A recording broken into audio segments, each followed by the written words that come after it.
Bonjour tout le monde, c'est Nas Actu et là on va regarder une vidéo de Maïva que j'ai trouvée sur l'insta de maïvaw.9. C'est pas son insta principal et elle va parler du Ramadan tout simplement. Donc on va écouter ce qu'elle va dire et après la vidéo je vous dirai mon avis. Donc n'hésitez pas à mettre un pouce bleu et bon visionnage. Donc la vidéo elle est là, je vais mettre le son. Vous, le Ramadan je l'ai jamais fait de ma vie. C'est-à-dire que je l'ai jamais fait entier. Je sais pas comment expliquer, mais genre j'ai pas été, enfin si, j'ai été élevée dans ça parce que ma grand-mère, vous savez, elle est pratiquante et tout, nanana. Mais genre moi, ma mère, elle fait pas le Ramadan, elle a jamais fait de sa vie. Moi, j'ai pas été élevée dans le sens où ma mère, pendant le Ramadan, elle invitait plein de monde à manger, parce que ma mère, elle a pas été comme ça. Après, c'est son choix.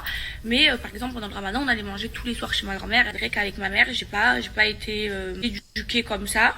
Mais voilà, là j'ai vraiment envie à partir de cette année de me mettre à fond et de le faire tout le temps. Et du coup, il y a plein de choses que je connais, il y a des trucs que j'apprends ou que j'ai oubliés.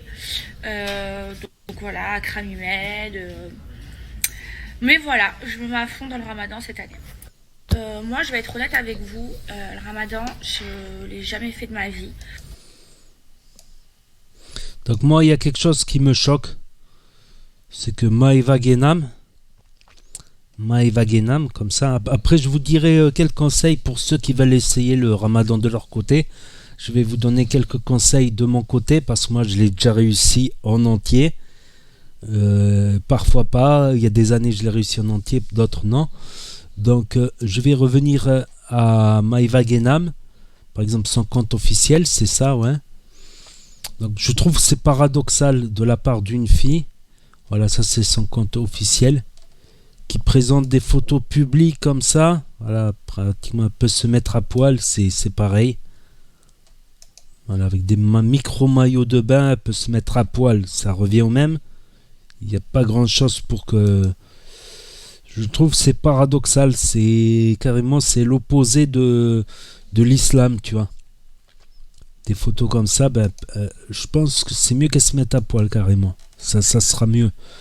Tu vois qu'une fille comme ça, qui dit être d'origine algérienne, qui est d'origine algérienne des Z, donc qui parle d'islam, je pense que si elle a envie de le faire vraiment, qu'elle a et qu'elle le dise pas, je pense qu'elle le dise pas.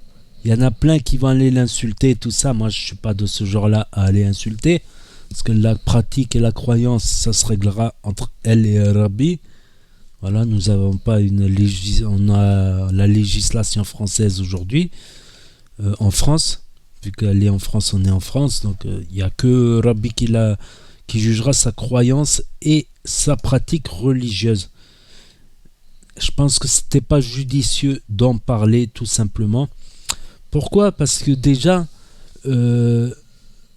l'islam c'est basé à combattu par exemple tout ce qui avait la prostitution avant l'islam. On appelait ça le jahiliya. C'était un monde chitanesque, satanisque. Donc il y avait plein des crucifixions, des sacrifices humains, de la nudité et de la prostitution. Si on regarde des traces historiques et aussi ce que nous ont rapporté les hadiths des compagnons et des compagnons bien guidés.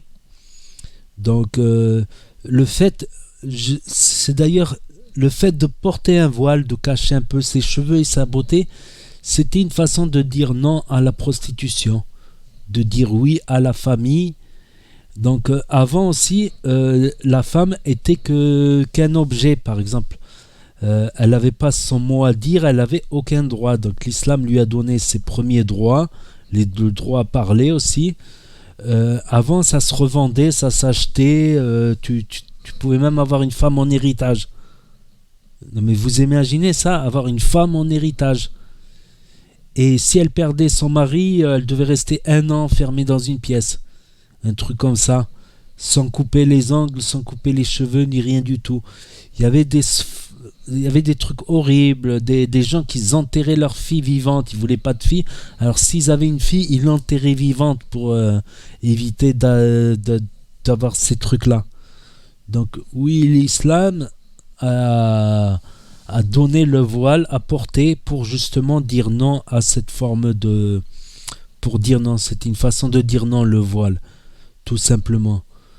Contre la nudité, contre la prostitution, contre tous ces phénomènes, la marchandisation des êtres humains, des femmes. C'était une façon de dire non. Voilà, c'est juste d'un point de vue historique et théologique, tout simplement. Après, le ramadan, je l'ai fait plusieurs fois, plusieurs années, je l'ai réussi. Il y a des années où je ne l'ai pas réussi. Il y a des années où j'ai raté qu'un jour ou deux ou trois. Je me rappelle, chaque fois je disais, je vais faire un jour de plus, vu que j'ai loupé un jour par accident. Donc, ce que je sais, c'est que si tu manges beaucoup, mais beaucoup, pas un petit-déj au sbah, au matin, avant que le soleil se lève, si tu manges énormément, tu vas tenir une bonne partie de la journée. Après, l'autre partie de la journée, style l'après-midi et avant que le soleil se lève, ça fait mal. Si tu travailles, des fois, ça te fait passer le temps, le travail. Ça te fait oublier la faim, carrément, des fois, le travail. Si tu travailles pas, ça m'est arrivé sans travail, de m'occuper, d'aller faire un peu de ménage, du rangement, des paperasses. Voilà, t'as la dalle et t'as soif, mais quand tu commences les paperasses, les documents, les trucs, ou du ménage, ou de la cuisine, t'oublies la faim, elle part. Elle part carrément. Elle part pendant 1 heure ou deux et tu t'occupes. Même des fois faire des recherches internet, historiques, ou des textes, ou lire, ou faire quelque chose. Si tu fais quelque chose, tu oublies plus facilement la faim. Tu peux l'oublier, la mettre de côté, la faim et la soif pendant 1 heure ou deux, et ainsi de suite, et ainsi de suite. C'est vraiment où des fois, j'avoue franchement que quand je travaille pas, je me levais tard aussi. Je me levais à 6 heures pour manger, me gaver, et après je me recouchais, j'essayais de me lever le plus tard. J'en connais même un, il se lève une fois que le soleil est couché, comme ça il est tranquille. Ça c'est une astuce, ça aussi pour le réussir. C'est une autre astuce, se lever quand le soleil se couche. Mais après, faire le ramadan sans faire la prière, c'est comme... quelque part, c'est comme si tu veux conduire une voiture mais qu'il n'y a pas d'essence dedans, tu vois. C'est un peu... faut la voiture, mais il faut l'essence et il faut le permis. Pour moi, voilà. Ou c'est comme si on te dit, je t'ai fait des spaghettis à la bolognaise, halal, je précise, des spaghettis à la bolognaise halal fait maison, et tu me rapportes des spaghettis blanches. Mais c'est des spaghettis bolognaises, mais il manque juste la bolognaise, c'est tout. Mais tu vois, c'est pas cohérent. Faut faire aussi la prière. Bon, si t'en fais au moins une par jour, c'est mieux que rien. Si t'en fais 2, c'est encore mieux. Donc, si tu peux, pour ceux qui... au moins faire la prière, comme elle m'a dit une tante, au moins faire la prière quand tu te lèves. Voilà, quand tu te lèves, et après essayer d'en faire d'autres. De faire d'autres prières. Si t'en fais pas 5, bon, c'est mieux 3 que 0 quand même. Voilà, etc. Mais je pense que c'est pas judicieux de la part de Maëva Guénam. Je serai à sa place, mais je parlerai même pas de Ramadan, ni de religion, ni de quoi que ce soit. Certes, peut-être, elle se dit qu'elle va faire des viewers, mais aussi, elle a mis du plastique dans son derrière. Ça, c'est du plastique, donc c'est pas naturel. Elle est grosse sans être grosse. Elle n'est pas sportive du tout. C'est pas un physique sportif, ça. Je suis désolé. C'est à des années. C'est moche même. Je trouve que c'est moche. Et c'est haram. De mettre du plastique dans son corps, c'est haram. C'est totalement haram et c'est prouvé. Il n'y a que l'exception de l'implant de cheveux parce que tu rajoutes rien dans l'implant de cheveux en Turquie. Tu prends des cheveux de derrière pour les mettre devant. Donc il n'y a pas un rajout. C'est vraiment ton propre élément qui est mis. C'est vraiment ton propre élément qui est introduit. C'est pas un rajout de plastique. Un rajout de plastique, c'est totalement haram. Donc même ton corps, il est dans le haram, en fait. ton corps. Rajouter du botox aussi, c'est haram, du botox dans les lèvres. Rajouter quoi que ce soit à la création de Rabbi, c'est haram. Rajouter du plastique ou là, du métal ou dans le corps, dans l'intérieur du corps. Après, un piercing, c'est une boucle d'oreille, ça va, tu vois, ça. Mais pas mettre du métal dans le corps. C'est pour ça que certains chirurgiens musulmans contournent en injectant la propre graisse. Ils prennent un peu de la graisse du ventre et ils l'injectent à l'arrière. C'est pour contourner le droit islamique dans les pays musulmans, par exemple. Et après, si c'est pour une non-musulmane, ça peut être autorisé, par exemple. Il y en a qui font de la chirurgie plastique pour des non-musulmanes, ou je ne sais pas comment ça marche exactement, la législation de chaque pays. Je ne suis pas au courant. Mais je trouve que c'est pas judicieux. Je trouve même que ça aurait été mieux de sa part qu'elle soit comme elle est, qu'elle assume, que si elle veut essayer le ramadan et peut-être s'améliorer par rapport à sa croyance et à sa pratique, qu'elle le garde pour elle pour l'instant. Tu vois, quand tu vois qu'il y a 2 jours, elle met une photo à poil. Pas 2 jours, elle est datée 22 mars. Ouais, il y a même pas, il y a 3 semaines, elle met une photo pratiquement à poil.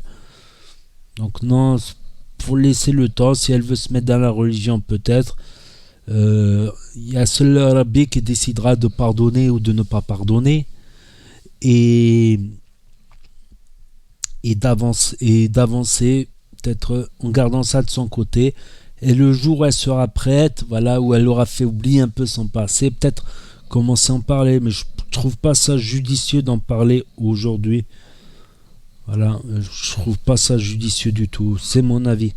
Voilà, vous voyez, j'ai dit un avis cohérent qui reste mon avis, sans insulter, voilà, sans menacer, sans quoi que ce soit, bien évidemment.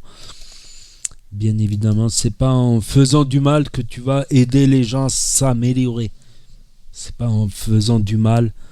Voilà, et puis s'améliorer, c'est petit à petit, c'est pas en claquant des doigts. C'est petit à petit, en sachant aussi se faire oublier ou se faire oublier des choses, voilà, tout simplement. Donc n'hésitez pas à me dire ce que vous en pensez, à mettre un pouce bleu et je vous dis à très bientôt pour de nouvelles vidéos. Merci d'avoir regardé.